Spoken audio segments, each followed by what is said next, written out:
Brasil e Itália. Inesquecível esse lance total. Clodoaldo recebe a bola, dá a Pelé, Pelé a Gerson, a Clodoaldo, engana 1, engana 2, engana 3, engana 4 e vai com uma jogada de jogo coletivo brilhante, uma jogada de toque individual. O lançamento longo para Jairzinho na ponta esquerda. Jairzinho engana o seu marcador Facchetti, dá no meio para Pelé. Quando se esperava que ele chutasse, dá ao capitão Carlos Alberto, é um dos gols mais bonitos de todas as Copas do Mundo. Gol do Brasil contra a Itália nos 4-1.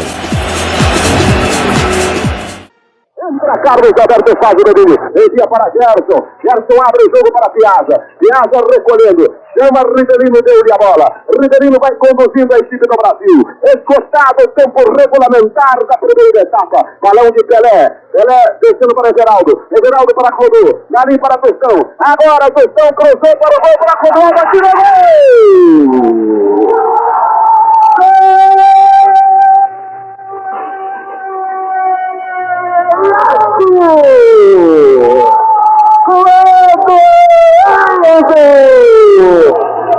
Empatada a partida!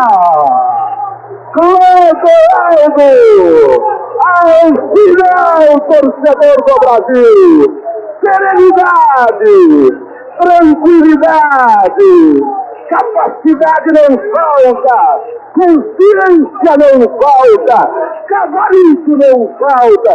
Não haverá Maracanã, torcedor do Brasil!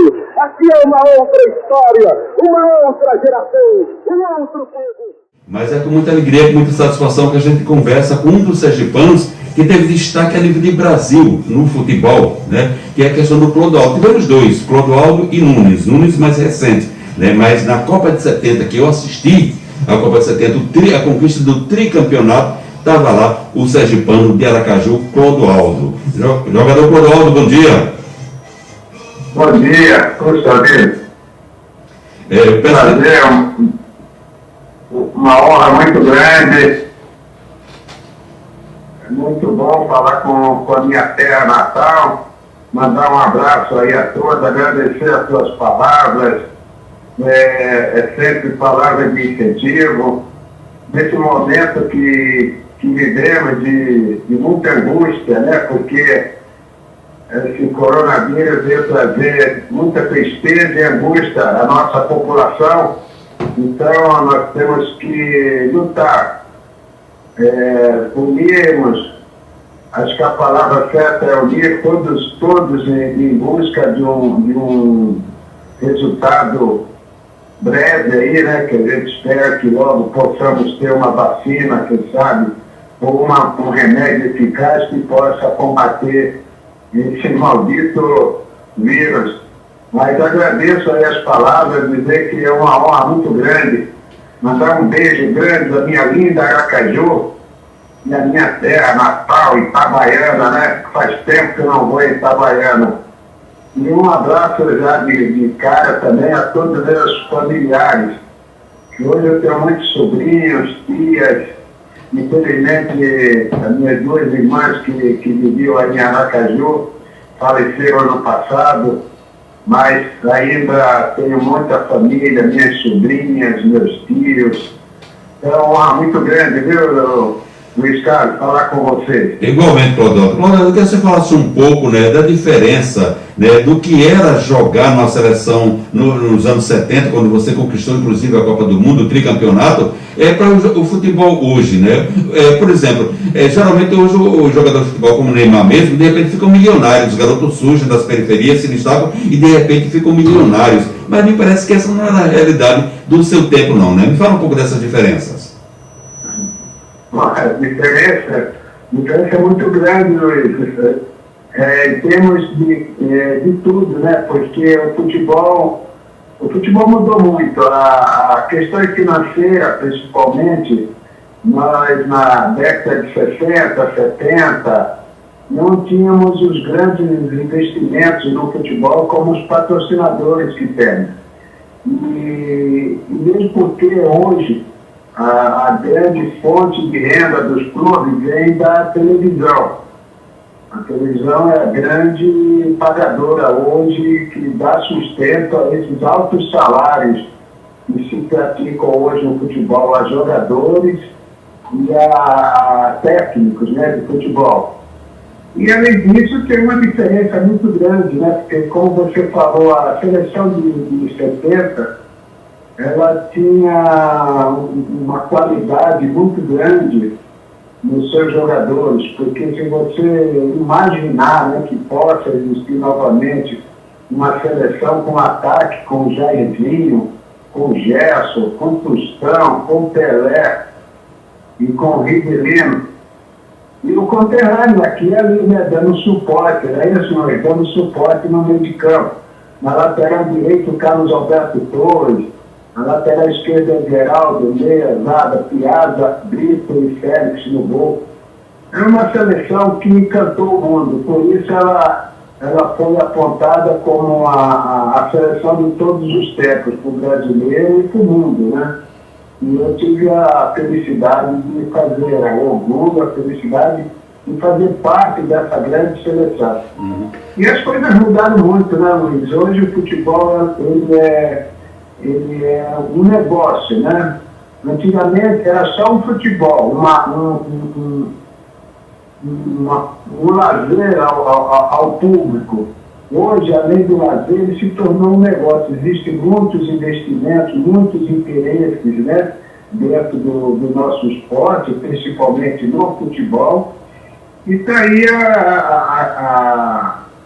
a grande derrocada, né, que eu diria, dos clubes que estão em situações financeiras muito difíceis, que não suportam pagar os altos salários que se praticam hoje dentro do futebol.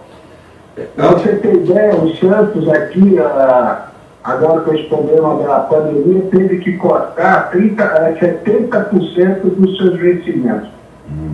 Mesmo assim, viu, Luiz e amigos, dependendo do salário, se o cara ganha 400, 500, vai receber 30% disso, ainda é um bom salário. Você concorda, Luiz? Claro, e até porque ele tem reservas, né? Ganhava tanto que tem reservas. Agora, você inclusive foi da época de que as pessoas eram jogador daquele time, né? Eu acho que chegou até Zico, né? Essa fase que você era jogador do Santos, Zico era jogador do Flamengo e não tinha santo que fizesse ou seria uma grande traição mudar de time. Então, como você diz, hoje é um grande negócio, porque naquela época, mais que um negócio, era uma grande paixão ser jogador de um time, né? É verdade. Você citou um nome aí que, na minha visão, desde que eu comecei a entender um pouco de futebol, um cara, o Zico. O Zico, para mim, foi um degrau abaixo do Pelé na história do futebol brasileiro. Entendeu? Infelizmente, talvez ele não tenha tido reconhecimento da nação do Brasil, mas no Rio de Janeiro, né, do Rio de Janeiro, ele teve o seu reconhecimento. Depois foi para o Japão, né? E lá ele foi rei. Lá ele foi consagrado o maior jogador da história do futebol japonês. Então, é verdade. A gente, na época, a gente jogava futebol, tinha um bom salário, mas você, para fazer o chamado pé de meia, para você adquirir algumas coisas, assim, para o seu futuro, você tinha que jogar a vida inteira. Hoje, com os salários que se pagam no Brasil, dependendo da classe, né? Não estou falando toda a classe do jogador, porque tem jogadores hoje no Brasil que recebem salários pequenos, mas aquele que está no nível A, ele pode comprar uma propriedade, um bem, né, a cada mês, dependendo do seu salário. Então, a vida mudou muito, o futebol mudou muito, e ele mudou para o aspecto em termos de comércio. Por isso que eu sou favorável que os clubes fossem obrigatórios hoje no futebol brasileiro, saiu uma lei, quando o Pelé fez a Lei Pelé, ele deveria ter feito que fosse obrigatório os clubes a se tornarem clube empresa. Porque aí dói no bolso, né, Luiz? Entendeu? Os investimentos mal feitos dentro do futebol, se fosse um clube empresa, gerado pelo seu próprio proprietário, ele ia doer no bolso ia pensar 2 vezes antes de pagar esses salários milionários que se pagam hoje dentro do futebol brasileiro. Agora, você parou de jogar, me parece que cedo, acho que menos de 30 anos, porque você já estava rico naquela época? Já tinha feito. Você parece que parou de jogar com 29 anos ainda, né? Antes dos 30, me parou cedo. Então, mas é porque já tinha feito um pé de meia grande, já estava rico, como é que foi? Que rico, né? Eu fui jogar. Eu parei porque eu tive uma lesão séria em 77, 75, comecei a ter uma lesão no joelho. Depois em 77 ela se agravou, entendeu? Eu tive uma lesão de menisco, depois deu calcificação, artrose, aquelas coisas tudo ruim que o joelho pode ter. Esse joelho eu sofro com ele até hoje. Até que tem vários médicos aqui, amigos de Santos, de São Paulo, que já sugeriram que eu faça uma cirurgia para corrigir esse joelho que me atrapalhou minha carreira. Estão querendo colocar prótese, viu? Eu estou fugindo. Ou seja, me incomoda até hoje, né? Incomoda bastante para andar, não posso praticar esporte assim de contato, eu só posso andar de bicicleta, faço a minha caminhada, mas então ele me deixou uma sequela muito grande. E já tenho um diagnóstico programado para no futuro fazer uma cirurgia de prótese. Então eu parei com 29 anos por causa do joelho, que eu senti que eu já estava decaindo no meu rendimento. E eu não quis perder aquela imagem que eu tinha, né? Entendeu? Entendi. Lembranças boas do que eu podia jogar. Eu tive um convite para jogar na Itália nessa época. Não fui por causa do joelho, de uma oferta milionária, mas infelizmente eu fiquei preocupado de ir para a Itália, e lá o futebol lá é muito competitivo, e eu optei para não ir da minha para a Itália. E abandonei, parei o futebol, ainda fui jogar uns jogos amistosos, jogar alguns jogos pelo campeonato na equipe do Nacional de Manaus. Entendeu? Eu fiz um amistoso lá em Manaus contra o Cosmos, do Pelé, né? Esse jogo o Pelé já não jogou, já não estava mais, eu acho. Já tinha que encerrar também. Então, esse joelho atrapalhou bastante, viu? Ele tirou aí no mínimo uns 10 anos. Falando de carreira. Falando em eu comecei a ter problema com 25 para 26, parei com 29, podia ter jogado até uns 35, 36. Falando em imagem, né? Você preferiu parar no momento. Ainda estou magrinho, viu? Falando em imagem, né? Falando em imagem, você se parou ainda no momento que estava, né? Bem, para não queimar sua própria imagem de atleta.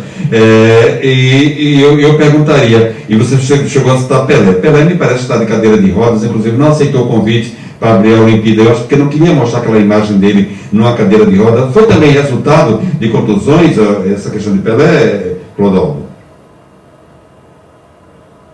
Eu não entendi bem sua pergunta, Luiz. Eu estava falando sobre você citou Pelé, e Pelé me parece que também está de cadeira de rodas. Aí eu pergunto, a situação de Pelé então, é consequência também dessa questão de sequelas do futebol? Não, ele teve um problema pode ser alguma coisa que possa ter ao longo da carreira. Ele sempre foi um jogador muito forte, né? De muito choque. Ele teve um problema na bacia e ele fez uma cirurgia aí. Infelizmente, essa cirurgia não deu certo para ele, né? Isso acontece, como eu estou falando em colocar prótese no meu joelho, pode ser que dê certo, porque o percentual é muito pequeno de dar errado, mas infelizmente no Pelé deu errado. Entendeu? Ele fez a cirurgia, infelizmente ficou com dificuldade para andar, depois tentou fazer uma correção, foi para os Estados Unidos fazer essa correção, mas infelizmente não deu certo. E hoje ele anda realmente com o andador, né? Ele consegue andar pouco com o andador ou na cadeira de roda, infelizmente. Mas ele está lúcido, assistiu agora os jogos da Copa que passou na seleção, no jogo contra a Inglaterra, ele estava assistindo, depois do jogo até me ligou e falou que eu tinha sido o melhor em campo, falou, parabéns, foi o melhor em campo hoje, entendeu? Esse jogo da Inglaterra que passou agora por há 2 semanas atrás, estavam reprisando os jogos da Copa. Então a gente torce por ele, para ele ter uma recuperação. Sinto muita saudade do Pelé, porque a gente convivia dia a dia, ele era diretor junto comigo aqui do Santos Futebol Clube. Falar nisso, é você que tem o nome do Santos, né? A grafia do Santos, a pronúncia de Santinho, mas na verdade é nordestino cometido da besta, é do Santos estilizado. Ô Clodoaldo, você vive de quê atualmente, né? Porque já que você não ficou rico com futebol, não vive de rendas, digamos assim. Não, eu assim que eu parei, Luiz, eu me dediquei ao mercado de imóveis. Montei uma assessoria imobiliária, isso logo que eu parei, né, há 30 anos atrás, eu montei uma imobiliária junto com um amigo, aí depois eu continuei no ramo, mas trabalho sozinho como autônomo. Entendi. No caso, você é corretor, né? Corretor. Você é corretor de imóveis, no caso, é isso? Sou corretor de imóveis, faço avaliação dos imóveis, faço pesquisa de imóveis para quem quer construir, para quem quer fazer um bom investimento, entendeu? Aquele cara que tem um bom investimento em banco, ele tem as pessoas que confiam e vai lá no banco e faz os investimentos. E eu adotei assim, dentro do mercado, uma relação de amigos, de investidores, adotei essa política, né, de um bom investimento, de buscar.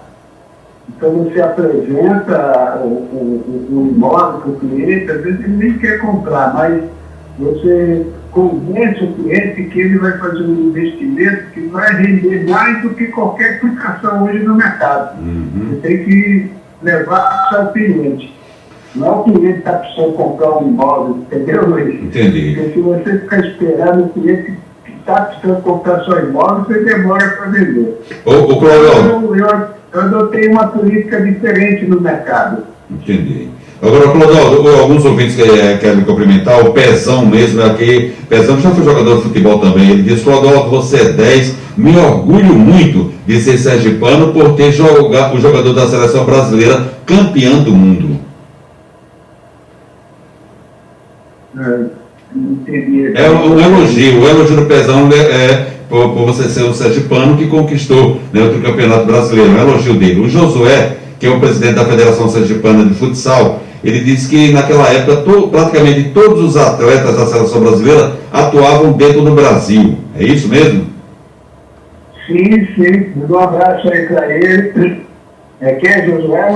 Josué, ele é presidente da Associação Sergipana de Futsal. O Miguel da Chinerai aqui, ele diz, o Miguel da Chinerai diz, deixa eu fazer a pergunta aqui. Ele diz, Miguel da Chinerai quer saber o seguinte, ele gostaria de perguntar o seguinte, na década de 70, a maioria dos craques eram contratados jogando pelada na rua. Hoje, com as escolinhas de futebol para ajudar a garimpar, por que é tão difícil encontrar craques como você, Pelé e Zico, já que tem as escolinhas, e no passado se achava o moleque jogando pelada na rua? É verdade, viu? Tem razão, porque eu saí daí de Aracaju com 6 para 7 anos de idade. E eu joguei muita pelada aqui, de rua, arrancava a unha do dedão, jogava no paralelepípedo, né? Em cima das pedras, né? E a nossa bola era aquela famosa bola de meia, que se roubava, pegava uma meia da família, enchia lá com alguma coisa e fazia uma bola para jogar. Além disso, na época, nos anos 50, 60, né, que eu comecei em 66 aqui no Santos, ainda tinha muito campo de várzea, nós jogávamos muito futebol de várzea aqui. Então, é importante. Isso acabou, realmente acabou. E acho que a primeira pergunta que você fez foi sobre os jogadores da seleção de 70, e todos eles jogavam no Brasil. Foi isso? Isso, exatamente. A ponto de há pouco tempo, acho que era o Dunga ainda, o técnico, eu estive na CBF e eu levei um tipo de um projeto que eu acho que deveria ser obrigatório ter um percentual da seleção que vai se disputar, representar o país. Acho que isso seria interessante, viu, Luiz? Você pode até debater isso aí. Seria obrigatório o treinador convocar um percentual dos jogadores que atuam no seu país. Você entendeu? Porque não acho justo.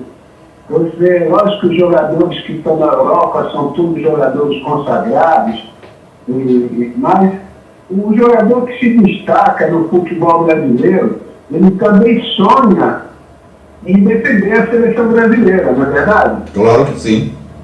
Então, eu acho que a CBF deveria, ou quem sabe os governantes talvez, fazer disso uma lei para que os jogadores que fossem defender o Brasil, principalmente nas competições oficiais, teria que ser obrigatório, porque o cara joga aqui no Brasil, faz grandes campeonatos, fica esperando uma convocação para a seleção brasileira, né, que é o ponto mais alto da carreira do atleta, e ele fica frustrado quando sai uma convocação que não tem seu nome na lista de jogadores.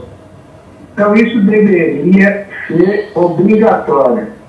Entendeu? Eu acho que seria lei. O treinador tem que levar o jogador que joga, porque ele leva, não que os outros não tenham patriotismo dentro dele jogando na Europa, mas é um pouco diferente, não sei se você concorda comigo, de jogador que está no seu país, para o jogador que está em outro país, entendeu? Então, o sentimento é um pouco diferente. Ele vive outra realidade, não está vivendo no seu país. Então, eu gostaria que isso realmente acontecesse. Por isso que a seleção de 70, ela foi vitoriosa em tudo, na união, na unidade, não se falava em dinheiro, nós passamos 3 meses em isolamento, como estamos agora, eu já estou para 2 meses e meio aqui de isolamento, em 70, nós ficamos 3 meses, viu, Luiz? Isolamento total, só saímos para treinar e alguns jogos amistosos. Nós ficamos aqui no Rio de Janeiro, no Brasil, no Retiro dos Padres, acho que você nunca ouviu falar.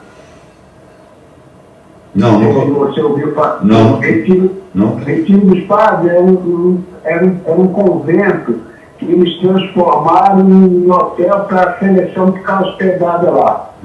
É lá em São Conrado, no morro, em cima, lá em cima, totalmente isolado. E nós descíamos de Kombi, a condução nossa era uma Kombi, para ir treinar lá na Barra, no campo de golfe que tinha. E lá no México, depois ficamos em Guadalajara, no hotel, e depois passamos 3 semanas em Guanajuato, dentro de uma fortaleza, vamos dizer assim, porque ela era cercados, muros altos de 3 metros, com portões de ferro, e nós ficamos ali, porque a seleção ela tinha só um objetivo. Guanajuato, nós fomos por causa da altitude, viu? Sei. Lá tem quase 3.600 metros, depois nós descemos para Guadalajara, depois fomos jogar na capital, na final, né, contra a Itália. Então, todo esse sacrifício que a seleção de 70 fez, valeu a pena, porque era uma seleção, em todos os sentidos, ela se completava. Não tinha vaidade, ninguém querendo ser melhor do que o outro. Então, Clodoaldo, é sobre isso que eu queria até lhe perguntar, porque eu tenho 2 perguntas aqui. Você estava até dificuldade de me entender, porque eu estou com máscara, eu baixei a máscara para facilitar. Tem 2 perguntas aqui que eu vou juntar um pouco em cima disso. O Marcelo Mazê, ele disse que a seleção, na sua opinião, a seleção de 70 foi a melhor de todos os tempos, e junto o Zé Carlos pergunta, Clodoaldo, como era a relação de Pelé com o elenco de 70? Você disse que era todo mundo unido, não havia ninguém querendo ser melhor do que os outros. Como era a relação de Pelé, que já era, né, a grande estrela do mundo, com vocês aí na seleção de 70, e se você considera a seleção de 70 também, se você também considera que ela foi a melhor de todos os tempos? Então, Luiz, eu tenho que concordar com o povo, porque o povo é a voz de Deus. A gente não pode contrariar o povo. Na seleção de 70, ela foi escolhida, né? Isso em várias, ao longo desses 50 anos que vamos completar agora, dia 21 de junho, vão completar 50 anos da conquista, dia 21 de junho. E nesse tempo todo aí, a mídia, o povo brasileiro, ela sempre teve um carinho muito grande com a seleção de 70, e ela foi escolhida como a seleção do povo. E, evidentemente, como a seleção a melhor de todos os tempos. Embora eu considere as outras seleções que jogaram e ganharam a Copa, inclusive a de 82, muito boa também. Entendeu? E em relação ao Pelé, o Pelé, eu já convivia com o Pelé aqui no Santos. O Pelé foi o grande incentivador da minha carreira. Quando eu tinha 15 anos que eu fui morar na Vila Belmiro, no alojamento do clube, o primeiro contato que eu tive com o Pelé, eu nunca esqueço que ele me deu uma maçã. Eu, do lado de fora do refeitório, ele me olhou e perguntou: quer uma maçã, moleque? Me chamou de moleque, né? Entendeu? Então, o Pelé, com a sua humildade, ele era o maior de todos dentro do grupo, mas ele era o maior incentivador também em todos os aspectos, de que nós tivéssemos aquela união que tivemos nas nossas preces, em tudo que nós fazíamos dentro da seleção. O Pelé participava, era um dos grandes líderes, junto com o Carlos Alberto, com o Gerson, com o Piazza, entendeu? Então, ele, aliás, uma das coisas que eu posso dizer que eu aprendi com o Pelé foi essa humildade que é contagiante dele. Eu viajava pelo mundo inteiro, as pessoas querendo beijá-lo, era uma coisa assim que você não imagina, as pessoas beijavam o chão onde ele passava.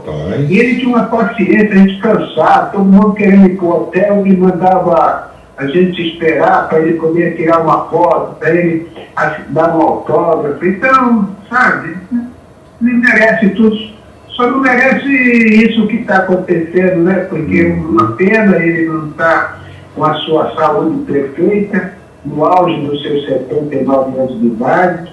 Então, mas respondendo aí, acho que já respondi, ele era um exemplo em todos os sentidos, viu, Luiz? Clodoaldo, você confirmou que na verdade você não era de Aracaju, até me fez uma correção, você é de Itabaiana, não é isso? E atualmente você mora em que cidade? Eu moro em Santos. Santos.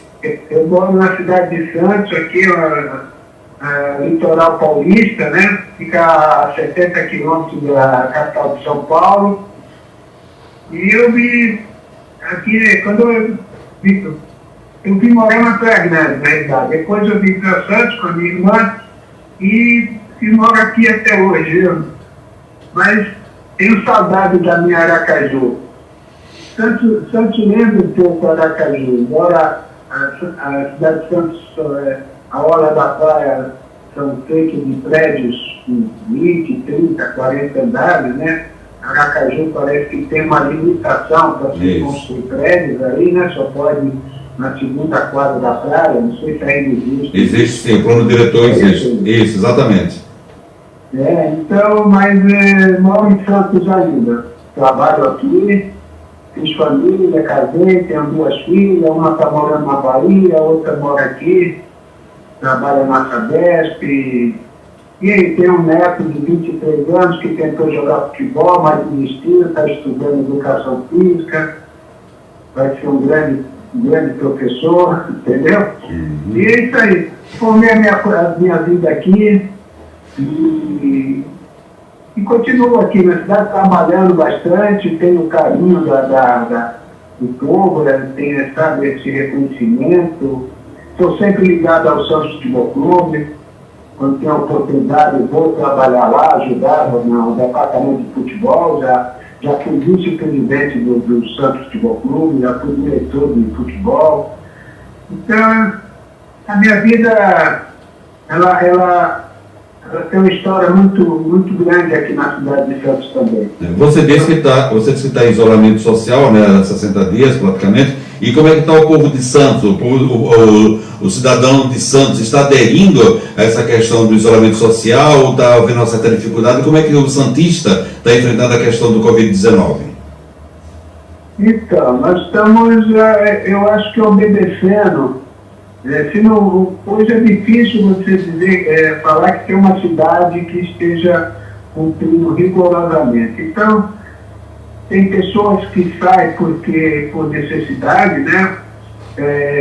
Tem outras que saem porque não suportam o isolamento, né? Ele, às vezes, eu mesmo já estou há mais de 2 meses e vi necessidade de sair um pouco, de respirar, sabe? Não abusar, não ir em lugar público, mas sair algumas vezes para andar de bicicleta na hora, mas assim mesmo, por poucas das vezes que eu fiz isso, por uma necessidade, porque você acaba ficando um pouco deprimido, você fica em casa, não tem o que fazer, por mais que você busque algo para fazer, o trabalho é difícil, não consegue trabalhar só pela internet, eu falo com meus amigos, com os corretores, mas permaneço em casa. E a cidade, ela está num percentual, eu diria, razoável. Poderia ser melhor, mas eu diria que está razoável, né?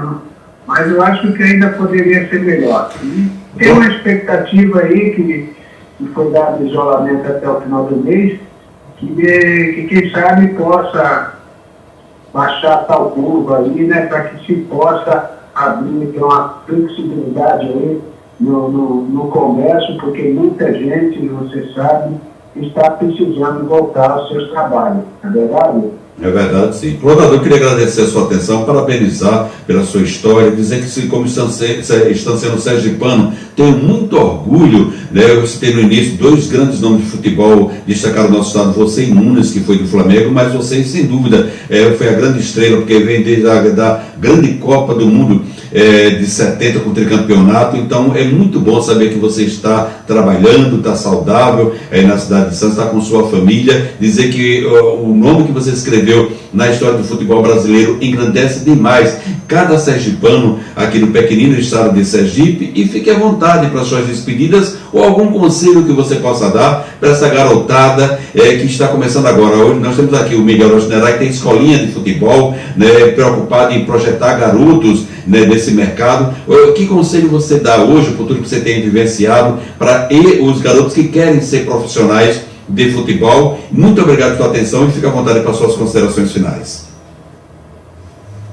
Luiz, dizer que foi uma honra muito grande falar com você, falar com meus conterrâneos, né, que sempre emociona a gente quando eu falo aí com alguém aí da cidade de Aracaju, entendeu? Não tenho dado entrevista nunca dei, acho que uma entrevista para nenhuma rádio que eu nasci em Itabaiana. Nunca fui entrevistado por uma rádio de Itabaiana, mas é uma honra muito grande, viu? Me emociona, né? Quando falo com vocês, da minha terra, tenho saudade aí, sabe? E tenho família ainda, quero dizer que tenho saudade da minha família, das minhas sobrinhas lindas que eu tenho ali. E o que eu poderia deixar de mensagem ao jovem que sonha em seguir a carreira de jogador de futebol, é que ele tome muito cuidado por causa do sonho, né? Porque todo mundo sonha em ser jogador de futebol, mas ele sonha com aquele patamar dos seus ídolos, né? Daqueles jogadores que atingem um ponto a nível financeiro altíssimo, na verdade, Luiz? É verdade. E na realidade, existe um percentual enorme dentro do futebol que ganha muito pouco.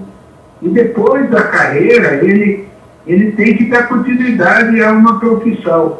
Então, que esse garoto, que ele estude, que ele busque o futebol, mas que busque um estudo, uma formação, para que ele possa, após o futebol, ter uma profissão que dê uma segurança para ele e para sua família, para o resto da vida, entendeu? E, logicamente, para alcançar esses objetivos, exigem sacrifícios, né?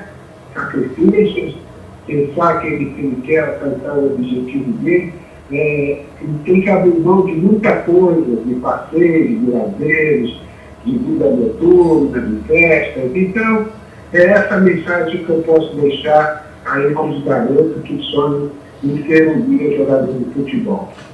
E eu queria dizer o que. Antes de você encerrar, eu gostaria de dizer também que você continua a sua memória, o seu nome, muito vivo na memória dos sergipanos. Tanto é que quando eu postei a divulgação de que você seria meu entrevistado, eu recebi 4 ligações do pessoal da imprensa de Sergipe pedindo o seu telefone para marcar entrevista com você. Eu disse, eu não tenho, porque o rapaz que fez a ponte está guardando embaixo de 7 chaves, só vai me levar na hora do programa, mas se eu conseguir, eu vou passar o telefone para vocês. Ou seja, é do interesse de muita gente da imprensa aqui entrevistá-lo, o que significa dizer o carinho que o povo de Sergipe tem e a imprensa tem por você também. Muito obrigado. Um abraço a todos aí e se cuide e fique com Deus. Tá aí, conversamos com o Clodoaldo, né? Muito disponível, né? Muito simpático, muito disponível. Conversamos quase 1 hora, né? No telefone. Ainda ficou um tempão esperando no telefone, né? Para dar entrevista. Muito gentil, muito educado, né? Uma conversa fácil, uma conversa fluida, tranquila. Uma paz de espírito. A gente percebe o homem com a paz de espírito, né? Com a tranquilidade de que a vida está lhe fazendo bem. Isso é muito bom. Então, obrigado aí, Fábio Francão. Por isso as pessoas não entendem uma frase que Maria Helena disse, a promotora, uma vez, no dia que Fábio Francão recebeu o título de cidadania, quando ela disse, as pessoas olham para o Fábio Francão e só vê o seu exterior e não conseguem olhar Fábio Francão por uma outra ótica, a ótica que eu consegui olhar, né, o que ele tem a apresentar e que está dentro dele. Eu também sempre fiz questão de procurar ver, além do visual, do corre-corre, da execução de Fábio, alguma coisa que ele tem por dentro, que é essa capacidade que ele tem. E eu tenho certeza que ele deve ter batido a 7 freguesias para conseguir convencer Clodoaldo a dar essa entrevista, como ele tem providenciado outras. Então, Fábio, né, tem realmente, se você conseguir olhar para Fábio Francão, além do estereótipo dele, do que ele mostra no dia a dia, você vai perceber que ele tem muitas capacidades, que quando ele resolve exercitar essas capacidades, ele é extremamente talentoso. Eu queria aqui parabenizá-lo e agradecer por ter feito essa ponte, né, para que a gente fizesse essa entrevista maravilhosa com o grande sergipano de Itabaiana, Clodoaldo, que jogou inclusive na seleção brasileira de 70, portanto tricampeão do mundo. Parabéns, Francão, e muito obrigado pelo seu trabalho.